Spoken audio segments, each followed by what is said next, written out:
Assalamualaikum warahmatullahi wabarakatuh. Perkenalkan, saya Rifki Darmawan, dosen Departemen Hubungan Internasional, Fakultas Ilmu Sosial dan Ilmu Politik Universitas Andalas. Video ini merupakan pernyataan diri dosen dalam unjuk kerja Tridharma Perguruan Tinggi dan dibuat untuk memenuhi persyaratan sertifikasi dosen. Video ini terdiri dari dua bagian. Yang pertama, saya akan menjelaskan mengenai rencana pembelajaran semester pada mata kuliah HI Kawasan Eropa. Kemudian yang kedua merupakan proses pembelajaran di dalam kelas. Mata kuliah Hubungan Internasional Kawasan Eropa atau yang disingkat dengan mata kuliah HI Kawasan Eropa merupakan mata kuliah pilihan bagi mahasiswa Departemen Hubungan Internasional di Universitas Andalas. Mata kuliah ini dapat diambil oleh mahasiswa di semester 6. Pada dasarnya, mata kuliah ini memberikan kesempatan kepada mahasiswa untuk memahami mengenai dinamika hubungan internasional di wilayah Eropa. Mahasiswa kemudian dapat menggunakan perspektif-perspektif di dalam studi hubungan internasional untuk menguraikan dan menganalisis mengenai fenomena ataupun peristiwa yang berkaitan dengan hubungan internasional di kawasan Eropa. Dalam mata kuliah HI Kawasan Eropa terdapat 3 bahan kajian. Yang pertama yaitu bahan kajian mengenai aspek politik, ekonomi, dan sosial budaya di Eropa. Yang kedua, bahan kajian terkait dengan dinamika hubungan internasional di kawasan dan hubungannya terhadap kepentingan nasional Indonesia. Yang kemudian, bahan kajian ketiga adalah perspektif HI dalam kajian Eropa. Sebagaimana mata kuliah lainnya, mata kuliah HI Kawasan Eropa memiliki capaian pembelajaran. Capaian pembelajaran lulusan prodi untuk mata kuliah ini yang pertama itu berkaitan dengan penguasaan teori, konsep, dan metodologi ilmu hubungan internasional. Yang kedua, penguasaan aspek politik, ekonomi, hukum, dan sosial budaya, serta keterkaitan antara aspek-aspek tersebut dalam konteks hubungan internasional. Kemudian, kemampuan untuk menganalisis permasalahan dan dinamika hubungan internasional menggunakan beragam perspektif, dan juga kemampuan untuk mendesiminasikan hasil riset dan atau gagasan ilmiah kepada masyarakat. Selanjutnya yaitu CP mata kuliah dan sub CP mata kuliah. CPMK yang pertama yaitu mahasiswa mampu mengemukakan dinamika hubungan internasional di kawasan Eropa. CPMK 2, mahasiswa mampu menganalisis fenomena di kawasan Eropa menggunakan perspektif hubungan internasional. CPMK 3, mahasiswa mampu mendiseminasikan analisis atau pemikiran mengenai hubungan internasional di kawasan Eropa berdasarkan pendekatan dalam studi hubungan internasional. Selanjutnya yaitu sub CPMK 1, mahasiswa mampu menguraikan fenomena-fenomena hubungan internasional kawasan Eropa dan perkembangan kerjasama antara negara-negara Eropa. Sub CPMK 2, mahasiswa mampu merangkum struktur organisasi, sistem kerja, dan pengambilan keputusan di Uni Eropa. Sub CPMK 3, mahasiswa mampu menggunakan konsep atau teori atau pendekatan dalam studi hubungan internasional untuk memahami kawasan Eropa. Sub CPMK 4, mahasiswa mampu menjelaskan hubungan eksternal Uni Eropa dengan aktor-aktor di level global. Mata kuliah ini juga memanfaatkan mode pembelajaran sinkronus dan juga dilengkapi dengan media iLearn. iLearn merupakan sebuah platform e-learning yang difasilitasi oleh Universitas Andalas. Melalui iLearn, mahasiswa dapat mengakses materi-materi yang diberikan dosen, kemudian juga dapat mengumpulkan tugas ataupun ujian yang diberikan oleh dosen melalui iLearn tersebut. Untuk metode penilaian di dalam mata kuliah HI Kawasan Eropa ini terbagi ke dalam 2 bagian besar. Yang pertama yaitu penilaian hasil dan yang kedua adalah penilaian proses. Untuk penilaian hasil sendiri juga terbagi ke dalam 2 komponen. Yang pertama itu adalah penilaian untuk ujian tengah semester atau UTS dan yang kedua adalah penilaian untuk ujian akhir semester. Untuk penilaian UTS sendiri, mahasiswa diminta untuk membuat sebuah esai yang pada intinya berupaya untuk menganalisis mengenai fenomena-fenomena hubungan internasional di kawasan Eropa menggunakan pendekatan di dalam studi hubungan internasional.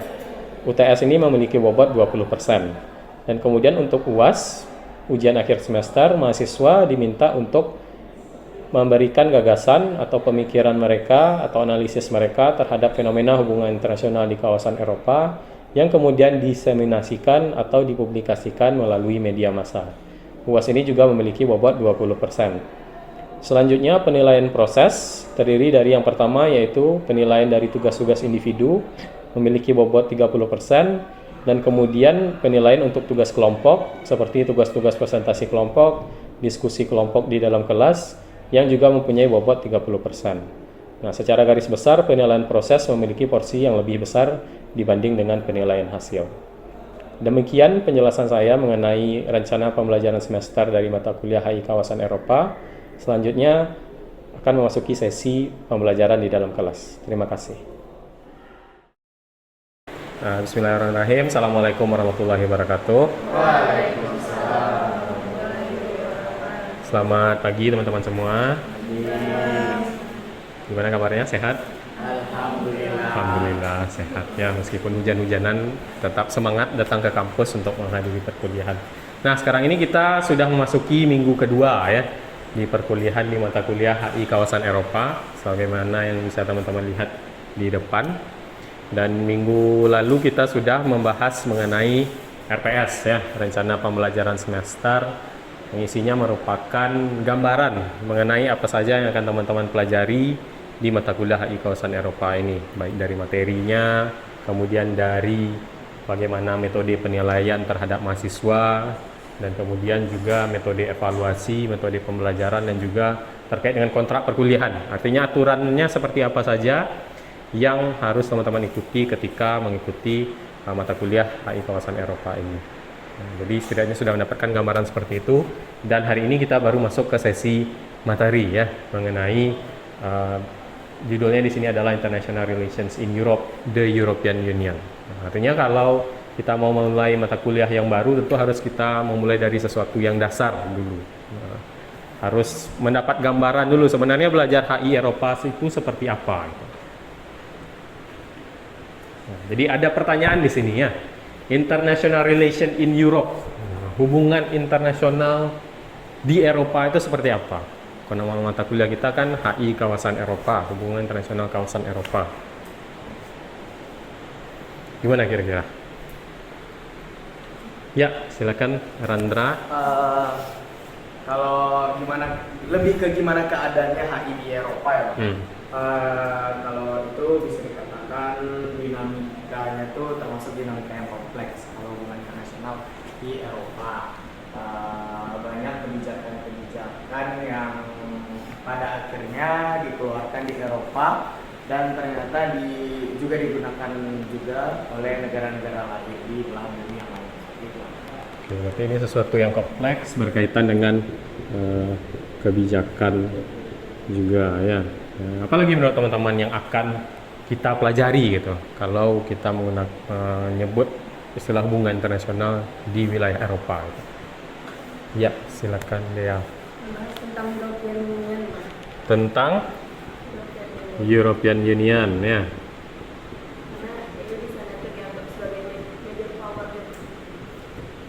Karena European Union ini dianggap sebagai major power. Jadi tadi kalau kita lihat penjelasan jawaban dari teman-temannya ya, berbicara mengenai sesuatu yang kompleks kata Randra, karena memang di wilayah Eropa itu sendiri ini ya terdiri dari banyak negara-negara ya. Ada puluhan negara di sana, berkaitan juga dengan EU, karena kalau kita lihat di slide di awal tadi ya judulnya saja membahas mengenai International Relations in Europe, the European Union. Artinya memang EU itu adalah aktor, bisa dikatakan aktor utama ketika kita berbicara mengenai hubungan internasional di wilayah Eropa. Nah, kemudian ini gambaran ya, gambaran peta wilayah Uni Eropa, di mana negara-negara yang berwarna-warna ini merupakan anggota dari Uni Eropa. Negara-negara tersebut ada benderanya juga, European Union ya, mereka punya benderanya sendiri. Dan kemudian yang salah satu hal yang perlu teman-teman perhatikan di sini bahwa tidak semua negara-negara di Eropa itu adalah bagian dari Uni Eropa. Meskipun namanya European Union atau Uni Eropa, tidak semuanya itu merupakan anggota dari Uni Eropa. Misalkan terlihat di sini, contohnya ada yang baru keluar ya, Brexit, terjadi Brexit, yaitu Inggris, dia tidak lagi bagian dari Uni Eropa. Nah, jadi kalau secara geografis seperti itu ya, yang bisa teman-teman lihat di layar. Inilah posisi secara geografis dari negara-negara anggota Uni Eropa. Nah, kemudian yang perlu dipahami juga selanjutnya adalah bagaimana kita memahami Uni Eropa itu sebagai sebuah aktor ya. Karena kan kalau di dalam kajian HI itu kita pasti akan berupaya untuk menganalisis, mendeskripsikan, menjelaskan perilaku dari sebuah aktor yang mempunyai pengaruh di level internasional. Nah, EU itu dia mempunyai pengaruh yang besar ya di level internasional. Dan ini menurut salah satu pendapat, ada tulisannya si Ben Rasaman yang dia mengatakan ada 4 cara untuk memahami Uni Eropa. Yang pertama adalah memahami Uni Eropa ini sebagai sebuah organisasi internasional. Artinya dia terdiri dari berbagai negara ya, dan kemudian negara-negara tersebut tergabung di dalam sebuah organisasi internasional. Artinya kita memposisikan EU ini sebagai aktor yang berperan sebagai organisasi internasional. Sama kayak organisasi-organisasi internasional lainnya, misalkan seperti PBB ya, ada NATO, ada ASEAN, dan lain-lain. Kemudian EU ini juga bisa dipahami sebagai sebuah contoh bentuk regionalisme ya. Bagaimana kerjasama di kawasan itu mempunyai pengaruh terhadap sistem perekonomian secara global. Karena kan EU ini dia sangat unggul dari segi ekonomi ya. Banyak mempunyai hubungan dagang dengan negara-negara lain. Nah, artinya kita bisa melihat bagaimana dia memposisikan diri sebagai salah satu aktor yang berpengaruh di dalam perekonomian global. Nah, kemudian juga kita bisa melihat EU ini sebagai dari sisi policy making of interstate policy. Nah, artinya bagaimana negara-negara itu saling bekerja sama ya, saling berinteraksi untuk mengambil keputusan yang merepresentasikan Uni Eropa itu. Nah, kan anggotanya banyak nih. Artinya ketika ada kebijakan yang dikeluarkan, mereka harus saling menegosiasikannya, harus melakukan diplomasi, harus berinteraksi, harus mengambil keputusan. Nah, makanya di sana kita bisa melihat ini juga sebuah ada sisi policy making-nya. Kemudian yang poin terakhir dari si Rasaman ini adalah EU itu sebagai sebuah organisasi yang unik.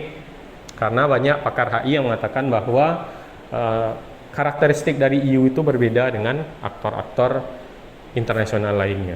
Di satu sisi dia memang mirip organisasi internasional, tapi cara kerjanya itu cukup unik ya, karena ada perbedaan-perbedaan di dalamnya gitu dengan organisasi lainnya.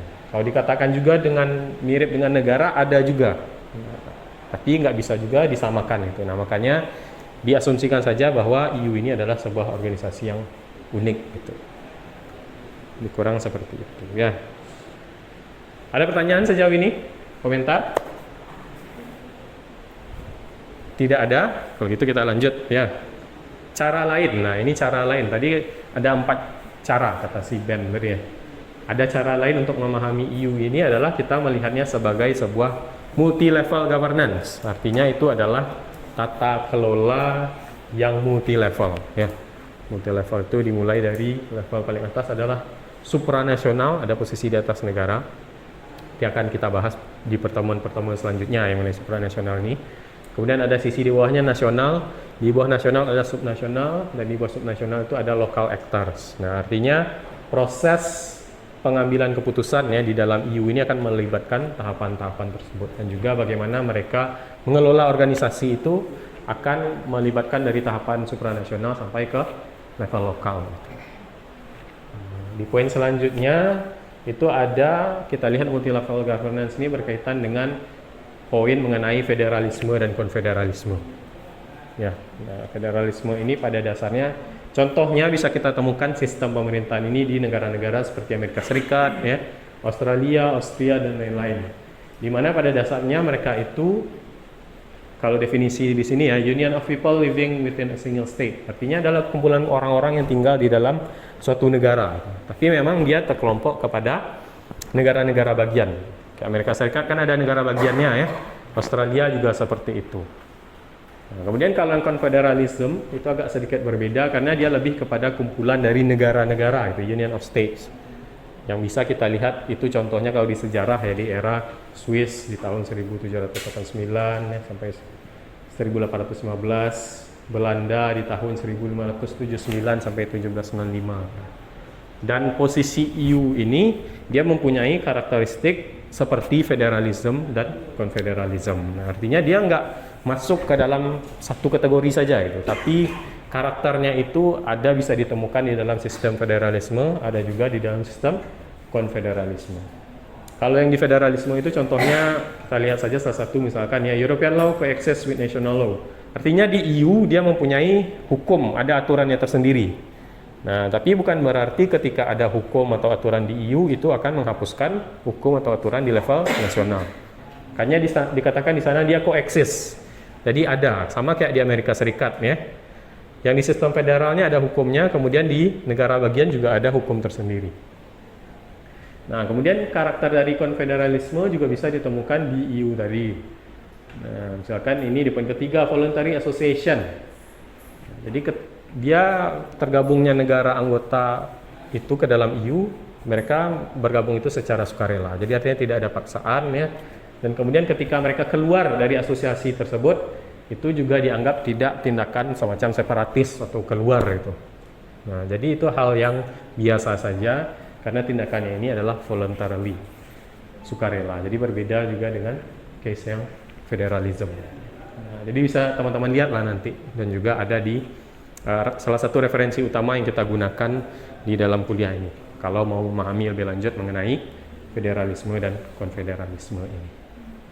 Baik, sebelum kita melanjutkan materi ya, tentu karena ini masih pertemuan di awal, angka lebih baiknya teman-teman mempunyai pengetahuan yang mendasar dulu setidaknya mengenai geografis ya, di mana sih sebenarnya posisi negara-negara dari Uni Eropa ini, karena mereka dari segi jumlah saja cukup banyak ya.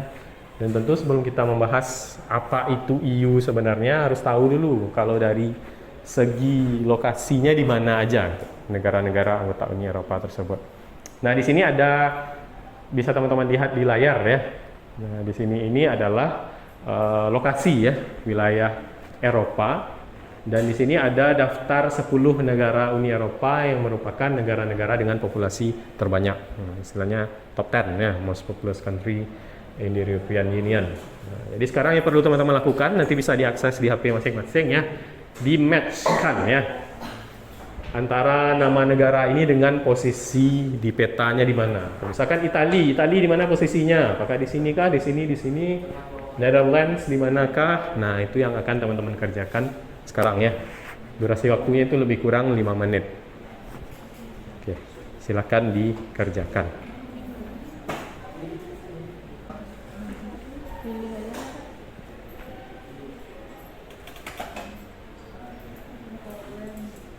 Dicoba dihubungkan ya, di mana posisinya gitu. Karena memang secara geografis posisi sebuah negara itu juga menentukan gitu di dalam konteks politik internasional. Makanya ada kajian geopolitik namanya, hubungan antara geografi dan politik. Ada yang sudah selesai? Ada yang sudah selesai?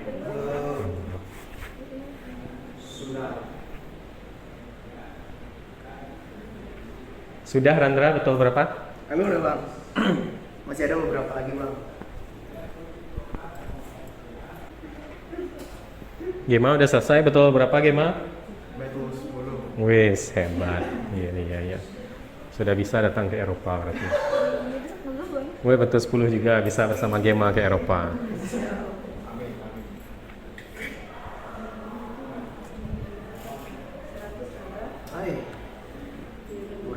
Nah, jadi tadi kita sudah lihat ada beberapa yang dapat 10 ya, ada juga yang hanya betul 2 ya. Nah, artinya memang teman-teman perlu mempelajari kembali, melihat-lihat kembali bagaimana sih kondisi peta ya, posisi dari negara-negara Uni Eropa itu sendiri. Karena ini memang sesuatu yang juga sangat penting.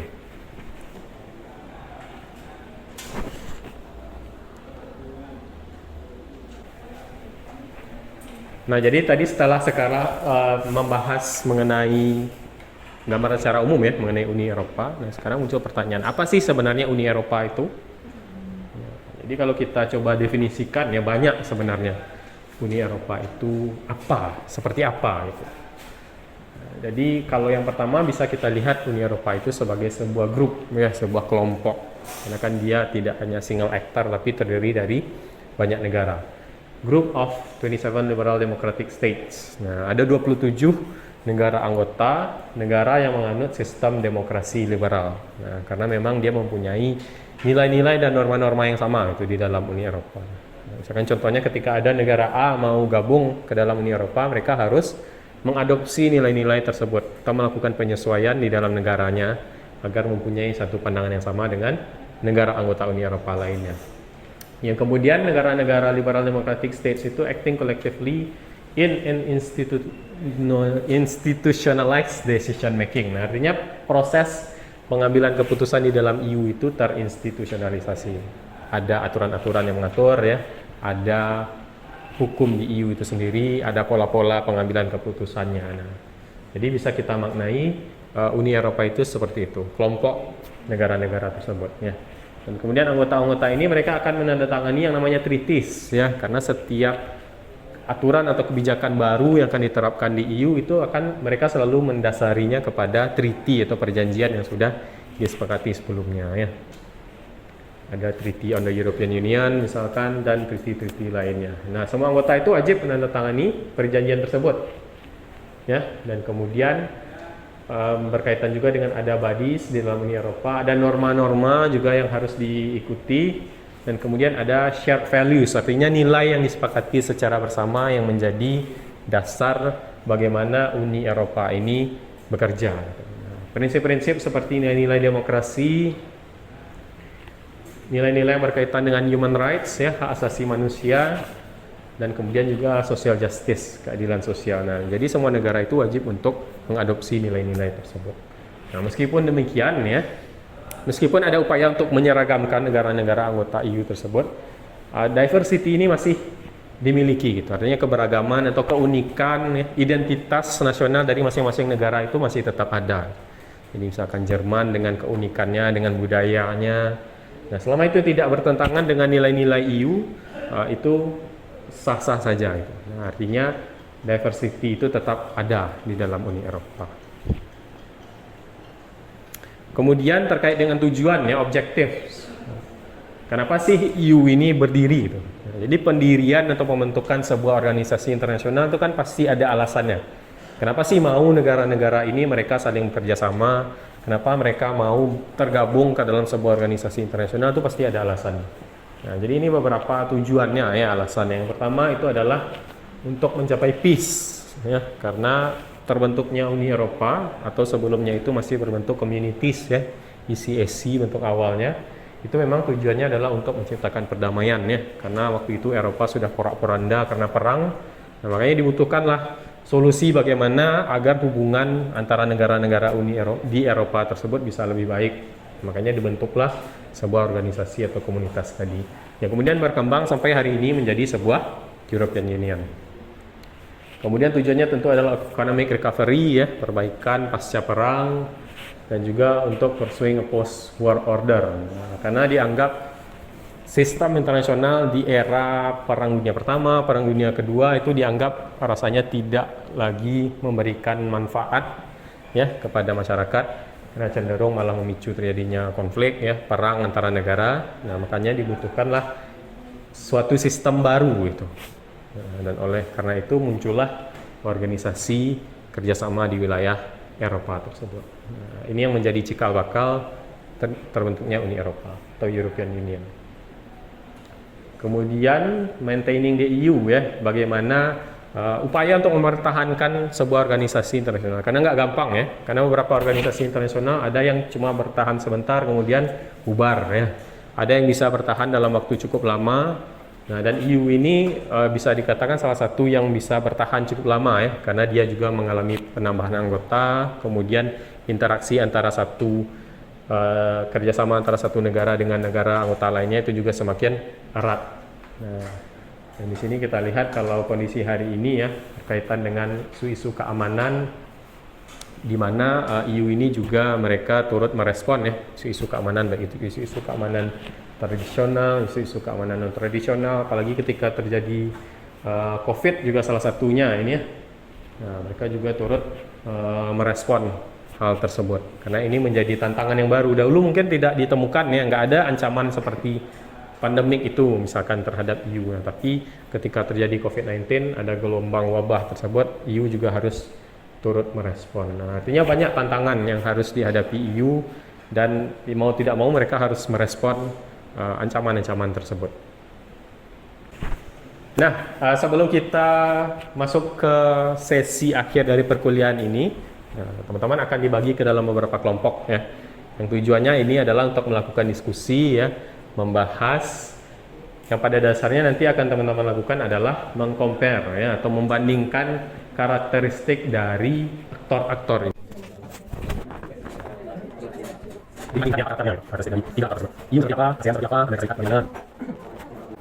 Nah, berhubung waktu diskusinya udah habis, sekarang saya berikan kesempatan kepada teman-teman kelompok untuk menyampaikan hasil diskusi kelompoknya ya. Jika ada yang mau volunteer, sukarela menyampaikan pandangannya. Ya, silakan Atar dari kelompok 3. Ya. Berdasarkan kesimpulan dari hasil diskusi kami, Bang, dari perbedaan itu Uni Eropa, ASEAN dan juga Amerika itu, United States itu masing-masing memiliki karakteristik yang unik, yang mana itu dibentuk berdasarkan konteks yang berbeda seperti historis, budaya serta geopolitik dari masing-masing negara dan organisasi itu. Uni Eropa adalah model dari sebuah model dari integrasi ekonomi dan politik yang berada dalam negara-negara berdaulat dengan institusi dan kebijakan yang dibuat untuk secara bersama. Sementara ASEAN meskipun juga bisa mirip, dikatakan mirip seperti EU yang merupakan mana ASEAN ini merupakan sebuah organisasi regional, itu menekankan kedaulatan dan konsensus itu lebih fokus pada stabilitas regional dan kerjasama ekonomi dengan integrasi politik yang lebih sedikit. Sementara itu Amerika Serikat sebagai sebuah republik federal itu menggabungkan pemerintahan nasional yang kuat dengan otonomi negara bagian yang juga memberikan tapi itu memberikan suatu pengaruh global yang signifikan baik secara militer maupun secara ekonomi. Struktur dan pendekatan masing-masing entitas itu mencerminkan prioritas dan tantangan mereka, mana ini menawarkan model organisasi regional dan juga nasional yang berbeda-beda. Itu yang bisa kami dapatkan dari diskusi tadi. Baik, kalau begitu kita akhiri saja pertemuan hari ini, dan tentunya bisa dapat disimpulkan ya tadi bahwa memang bentuk Uni Eropa itu adalah sebagai sebuah organisasi internasional ya, yang dimana di dalamnya ada beberapa negara dan ternyata dia itu juga sebuah organisasi yang cukup kompleks gitu, cukup kompleks. Nah, hal ini merupakan sesuatu yang penting untuk teman-teman pahami ya, karena di pertemuan-pertemuan berikutnya kita akan membahas secara lebih spesifik gitu. Mulai dari struktur organisasinya seperti apa, bagaimana dinamika di dalamnya, bagaimana juga hubungan antara EU dengan aktor-aktor internasional lainnya. Nah, jadi kita akhiri saja kelas hari ini. Terima kasih atas partisipasi aktif teman-teman semua. Sampai jumpa lagi minggu depan insya Allah. Assalamualaikum warahmatullahi wabarakatuh.